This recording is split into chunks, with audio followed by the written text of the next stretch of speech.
Welcome to my 10th and final update of building my new Nintendo room.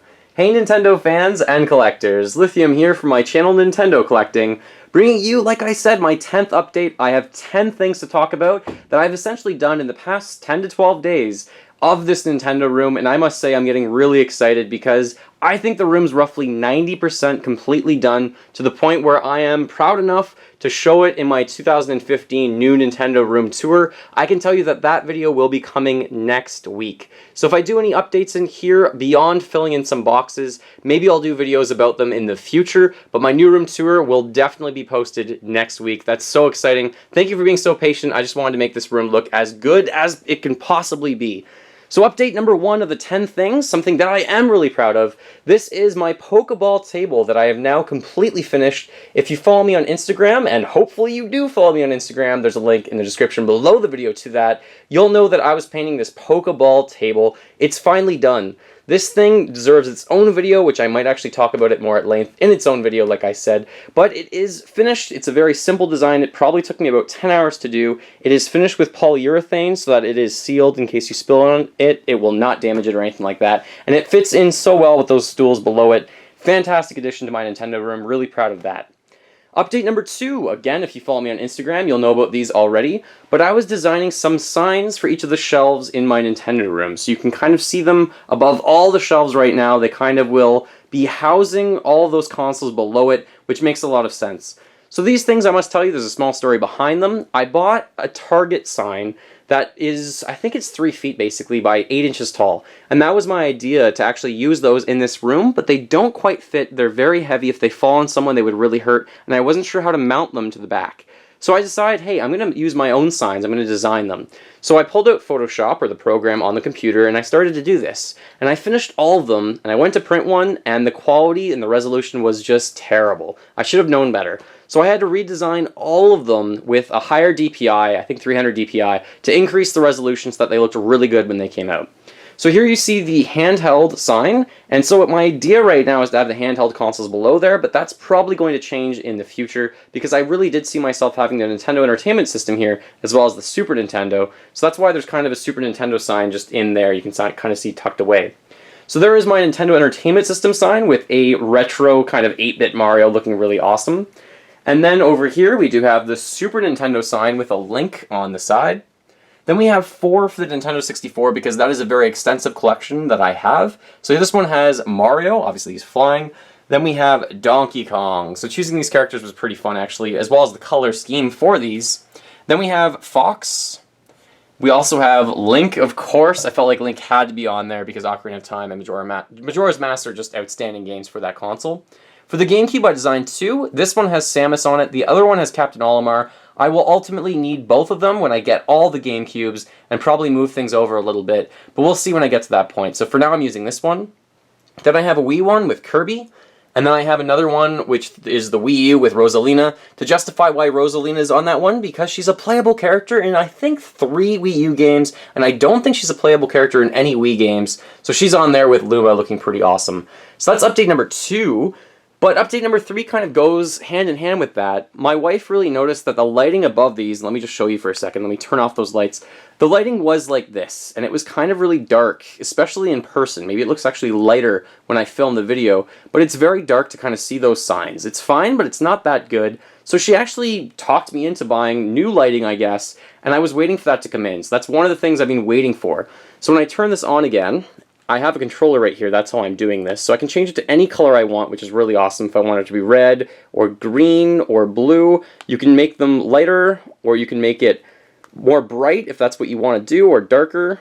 And you can also do what's called a fade. So the fade actually looks really cool. It's mesmerizing when I was looking at these signs trying to decide what color are they truly supposed to be. For example, the Donkey Kong one. I don't even know what color that's supposed to be when this thing's on, so that looks really cool and mesmerizing. But let's just go back to plain white, because I think that's what it's supposed to be. So that's update number 3. I got more LED lighting just to make sure that it looks really, really good. I've spent a lot on lighting in this room, but I do think it was worth it. So that's update number 1, 2, and 3 so far. Update number 4, you can see I clearly filled in this display cabinet, and the lights are on, and this thing looks awesome. It looks stunning to me. Absolutely love it. So on the top, I'm not going to go through everything, but I do have 8 GameCubes that I have so far. I have some controllers and some Wii accessories and some other Wii U and Wii accessories as well. So this thing looks absolutely awesome, but it's not quite done yet because you can see the lighting down there. The wiring is not quite done. I really prefer to solder these and put them in properly, so perhaps one of my friends will help me with that at some point. And wiring's still an issue. I need to get over and fix that at some point. But that's really cool, so that looks pretty awesome. That's update number 4. Update number 5, I took the IKEA lighting that I had previously in my TV bench and I put it behind the TV so that it really lights up this area below the floating shelf. So that looks really cool.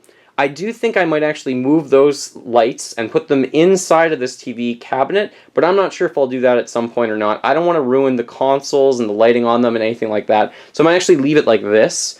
What I did with that one is it does have its own little controller, so let's just take a seat and look at this. So here's the controller right there, and you can see it does have a wheel, so you can actually spin it and change the color to whatever color you want. So if you want it to be blue, for example, you can kind of change that, and if you want it to be red, you can go all the way over to red again, just to make this whatever color you want. So that's pretty awesome. I hid it over here, out of the way, so that you can't really see it when you're in the room, unless you're sitting in this seat. So that's really awesome, so that looks cool. So that's update number 6, I want to say. 1, 2, 3, 4, 5. That's update number 5, let's say. This is update number 6 and 7. Update number 6, there's lighting in this cabinet finally. So the lighting I got for these are pretty shoddy. It's really hard to make them connect. And actually there's 2 LED strips, one each along the inside of each door. And one of them's on and one of them isn't. I can't get the connections to work, so that's kind of frustrating.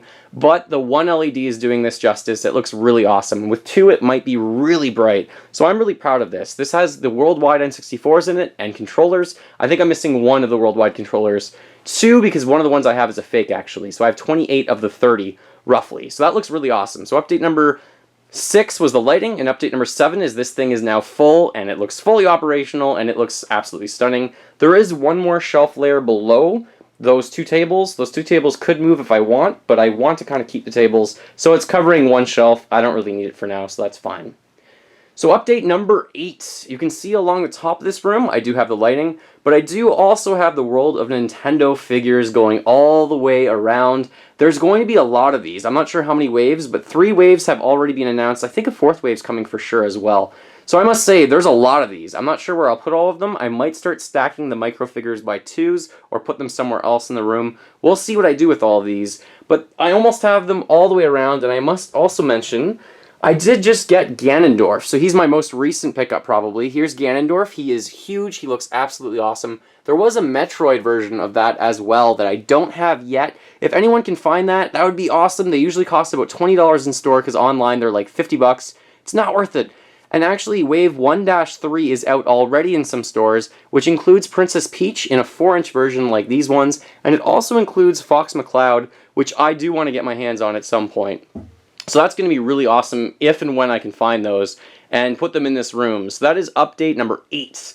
Update number 9. Along with the Pokeball table, I also was completing a Wii Remote Table. So this thing is from IKEA. It's called a LAC bench table. And this one, I found the highest quality image of a Wii controller I could find online, printed out some components, and then put them down on the table. And I must say, the quality of this image is not good enough. So even though it was the highest resolution image from online, I'm going to try and maybe take a picture myself and print it and see what I can do, but the size of this is remarkably perfect for a Wii Remote, and it looks really cool there on the side. So not only do I have an NES coffee table, I also have a Wii Remote coffee table, which is pretty cool just to have in my room. And update number 10, the last update, I moved in all of my games into the room, at least most of them I think. I might be missing a few in my house that I was displaying, my previous house. But here are roughly 500 of the good to great to rare Nintendo games. A lot of people go for full collections, and that's great if they want to do that, but I've never been into getting a full collection because to me there's too much filler, too many sports games that I would never play. I only get the games that I usually want to play or the games that I want to collect. So this is... Actually, I have a lot of room to expand because a lot of the cartridges that you see do have boxes and they could go back into the boxes. So for now it's like this, but as I get more and more games, you can see that I did leave a little bit of room to grow so I can keep all my games in this one space. So there we have it, all 10 updates of building my new Nintendo room. It's really, really close. Please comment below what was your favorite update this time around, and if you have any suggestions for me to make this room even better, I would love to hear from you as a comment below the video. Thank you so much for watching. Feel free to fill that like bucket, follow me on all the social media links in the description below the video, and remember, as always, Go collect them all and keep smiling while gaming.